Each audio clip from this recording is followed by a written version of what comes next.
Welcome back to the show. I'm your host, Cecileen Davis, and I am here with Tony Turner. Tony Turner.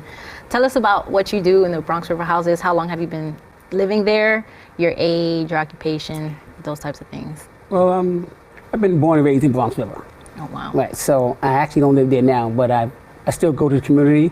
I've been there, I'm 63, so my age, I'm 63. And Bronx River is a special place. You know, it's, as you said earlier, it's the place of, it's the birth of hip hop. You know, and I was there from day one, so it really means a lot. And I'll tell you that I knew then, when they started hip hop, that it was going to be as large as it is today. Into parks and parties, the crowds. I used to tell folks in the neighborhood, this thing is going to be larger than life. You know, and it actually has grown to be that.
My biggest fear in the middle of my addiction was that I would never be able to get over it and that my kids wouldn't have a father. I started thinking, you know what? This isn't my story. For the longest time, fear held me back from ultimately being who I wanted to. I had to become a better man to be a better father.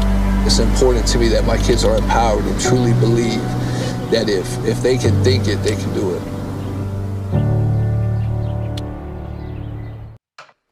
Hello, everyone. We want to welcome you to the show. My name is OGT, and today I'm here with Maria Otero, and we're going to discuss some issues that have been going on for decades as far as wrong incarcerations and before they were proven guilty and did a lot of time, okay, and were finally acquitted and found innocent. Here with Maria Otero today. Her father was one of those incarcerated inmates. And Maria, we want to know, how did it feel to know, first of all, that your father was being arrested and the whole process that you endured and your family endured throughout the course of this situation? My father's case, it was in 2017. He already had been in prison since 1982. So when I found out about the court case, I had not seen my father for 36 years. What mental and physical aspects did it cause? Like, did the family start feuding against each other? Some saying he was guilty, some saying he wasn't. What transpired throughout this whole ordeal? When I found the court documents on Google, when I decided to look for my father, I saw court documents. At that time, I already was like 4 years interested in the wrongful convictions. I had seen a lot of cases, 2020 and Dateline. When my father finally decided to call me, it was 41 years of not knowing where he was. How do you feel about that? I mean, I go to the... Not even knowing whether you're guilty or innocent, and here you are waiting 15 years just to be able to speak about it. Oh, like, yes. How do you mentally deal with something like that? Yes. Like, that's tough. When I started my investigation, because I just couldn't believe it when I read the documents, I had not seen my father since I was 5 years old. I decided my stubbornness to step aside and look for my father, see what happened. I waited for the phone call, patient. What happened? Even though I already had read the documents of the case, he was already out. My father started a ministry inside the prison. He is a pastor. Also, he did something for his time there. I mean, he valued certain things and used his time, utilized the time, you know, usefully to become a pastor. That's incredible. Yeah, they must have. Wow, that's interesting. Right? This is OGT. We're going to go into a commercial break real quick, and we don't want you to go anywhere. We'll be right back. Your email or what's your platform? Put it out there so others can. So I started a website. It's poppysbusinesses.com. My email is stayoutmybusinessmaria@gmail.com. Hey, I like that. Stay out my business, but you need to look into my business in order to. I'm your host OGT, and Maria Otero. It was definitely a pleasure. I hope we could inspire some viewers out there that you're not alone.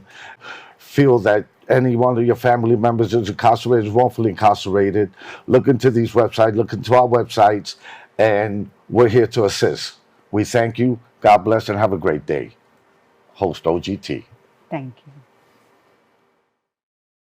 This is Peter. I speak to you. Hopefully my message can reach to you. I know how it is out there, how tough times might be, how hard things are, the struggles, the ability to inspire, but then not achieve. But look what we have. We have the goal. And not to pop the shirt like I would pop a collar, but just saying we got the goal. Therefore, you can achieve. You can move. You can be. And I'm here as a producer. The I in FOPETE, that's InfoP. So let me bring it back to Peter. I want to put a little message for everybody listening. Whatever you're thinking, I'm here. Humble, my heart open, so you all can listen, so you all can understand the importance of just me feeling nervous, embarrassed, thinking, wow, I'm going to mess up. But there we go, messing up. What happens when we mess up? We heal. Take the time to heal. Take whatever it is, whether it's introspection, whether it's shadow work, or whatever you see, self-help. Take the time to heal. And then what happens after you heal? Well, there you go. You feel rested. But that's another word I'm going to use later down the line. But let's bring it back to heal. Then you grow. Then you make the mistakes so you can learn. But then you grow. And then those who are listening and watching your friends as they grow and they fumble, then you help them so they don't tumble nor fumble, and they get up and they continue to grow. And then what happens after you grow? Some people, they internalize capitalism. And what happens when you internalize capitalism? You work, and you think money's the pathway to happiness, but it may not be for all. So then you rest. So there we go, we healed, we grew, and now we rest. So what's left? What's left? I told you a little bit nervous here putting out the message of after us resting, then we move. And we move, and we move, and we network. And we don't talk about relationships just in the terms of touchy-feely, kissy, and all that. We talk about human relationships. How do I relate to you? What is it that you're saying that I can listen to and not only hear? And then as we're doing all that, the list I get as you was checking off the boxes saying whether I do that or not, I leave it with this: breathe.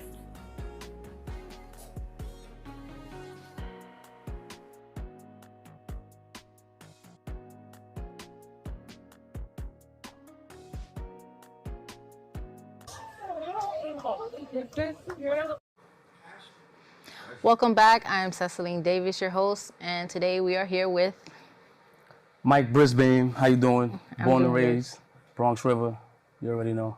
So you were born and raised in Bronx River houses. Born and raised, yeah. So tell us, what's the impact you have on the community, education, things of that nature? I have a huge influence, huge impact on the community in various ways. Was highly nurtured by the older community. 'Cause my mom was born and raised, so everything that I learned from the older community, I was able to pass down to the younger generation.